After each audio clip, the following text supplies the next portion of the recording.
click the bell button and enjoy the latest uploads from our ہم میں سے بہت سے لوگ ایسے ہوں گے جنہوں نے اپنے پسندیدہ شخص کو تہجد میں مانگا ہوگا، بلکہ بہت سے لوگ ایسے ہوں گے جنہوں نے تہجد شروع ہی اسی لیے کی ہوگی۔ ایک رات تہجد میں وہ معمول کے مطابق بستر سے نکلے، تہجد پڑھے، اس کو اپنے لیے مانگے، لیکن اسی دن آپ کو پتہ چلے اس کا نکاح ہو گیا، اور تب محسوس کرے آپ کی کیسی حالت ہوگی۔ شیطان جو انسان کا دشمن ہے برے وسوسے دلائے گا، آپ کی بے بسی اتنی بڑھ جائے گی کہ آپ کا دل کرے گا آپ مر جاؤ، لیکن افسوس آپ کا تو زندگی اور موت پر اختیار ہی نہیں، تو اب کیا ہوگا؟ سب ختم ہو گیا ہوگا، دن رات اذیت ہوگی، ایک وحشت سی ہوگی، دل اور دماغ میں روئیں گے، اللہ سے گلہ کریں گے، لیکن پھر بھی کچھ نہیں ہوگا، سب ویسے کا ویسا ہی رہے گا۔ پھر جب آپ رو رو کر تھک جائیں گے، دماغ سے سارا غبار دھل جائے گا، آپ خود کو ہلکا پھلکا محسوس کریں گے، ایسے لگے گا جیسے کچھ ہوا ہی نہیں۔ اور پتہ ہے ایسا کیوں محسوس ہوگا؟ کیونکہ جس لمحے آپ اکیلے رو رہے ہوں گے، اس لمحے بھی اللہ آپ کو دیکھ رہا ہوگا، جیسے اس لمحے دیکھ رہا تھا جب آپ دعا کر رہے تھے۔ خیر پھر آپ سوچو گے کہ میں نے اتنی دعا کی پھر بھی وہ کیوں نہیں ملا؟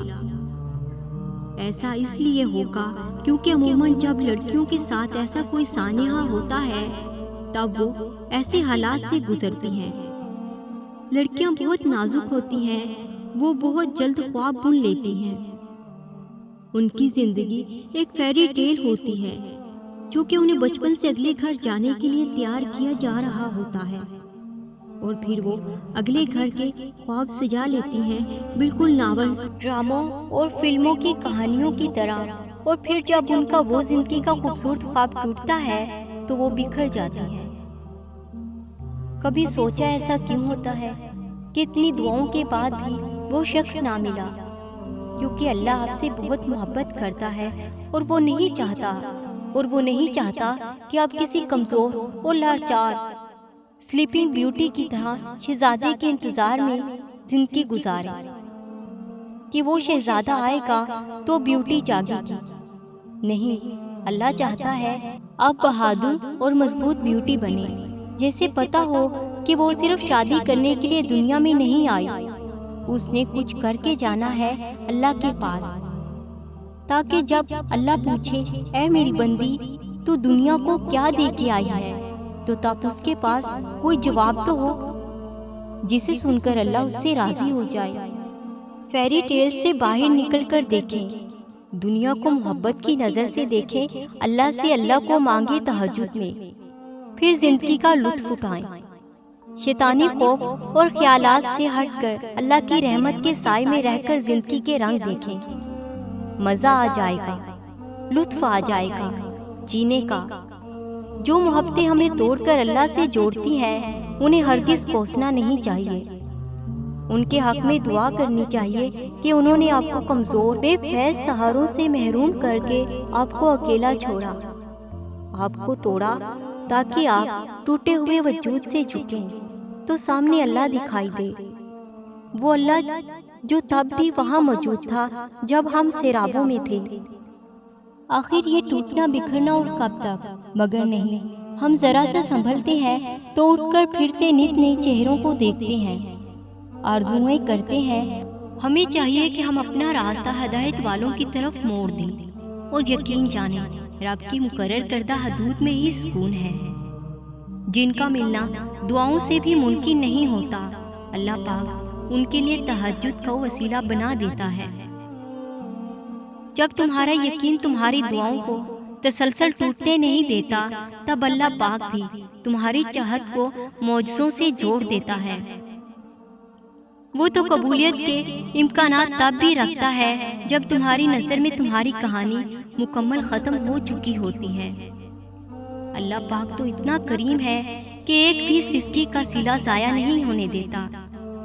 پھر کیسے ممکن ہے کہ وہ تمہاری قربان کی گئی نیندوں سے بے خبر ہو؟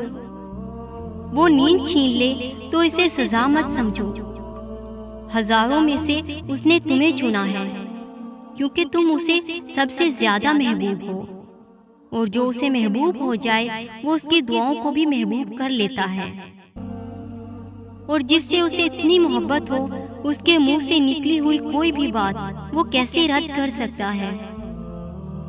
تہجد بس کن فیکن نہیں، در حقیقت میرے اللہ کی محبت اور رحمتوں کا منہ بولتا ثبوت ہے۔ جو آپ خود نہیں پڑھتے وہ پڑھاتا ہے، جو ہر کسی کو نہیں کسی کو یہ انمول عطا نوازتا ہے۔ تہجد کا وقت تھا، چاند آنسو تھے، اندھیری رات تھی، میں تھی، اللہ کی محبت تھی، گر کر رونے لگی۔ روتے روتے کب اللہ نے مجھے سنبھال لیا پتہ ہی نہیں چلا۔ ہو سکتا ہے تمہاری زندگی کا ایک خالی صفحہ اللہ تمہاری چاہت سے بھرنا چاہتا ہو، اس لیے دعا کرو، شاید دعا ہی تمہارا مقدر بدل دے۔ جب اللہ سے محبت کا رشتہ قائم ہوتا ہے تو نمازوں سے تہجد کا سفر خود بخود شروع ہو جاتا ہے، اور تہجد کی دعائیں تو ایسے معجزے تک تمہیں لے کر آئیں گی، جو چیز تمہارے لیے تمہارے بس سے باہر ہو وہ چیز تمہیں خود حاصل ہو جائے گی۔ میرے پیارے رب، جو تیری راہ پر چلتا ہے وہ نہ تھکتا ہے، نہ رکتا ہے، اور نہ جھکتا ہے، کیونکہ اسے تو نے تھاما ہوا ہوتا ہے۔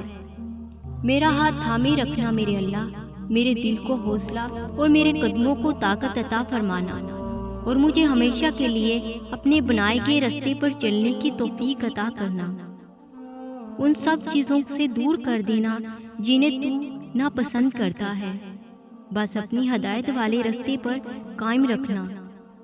مجھے اپنے ان بندوں میں شامل کر لے جنہیں تو بے حد پسند کرتا ہے، اور یہ ہاتھ جو میں نے تیرے سامنے اٹھائے ہیں ان کو اپنے علاوہ کسی اور کے سامنے نہ پھیلانے دینا۔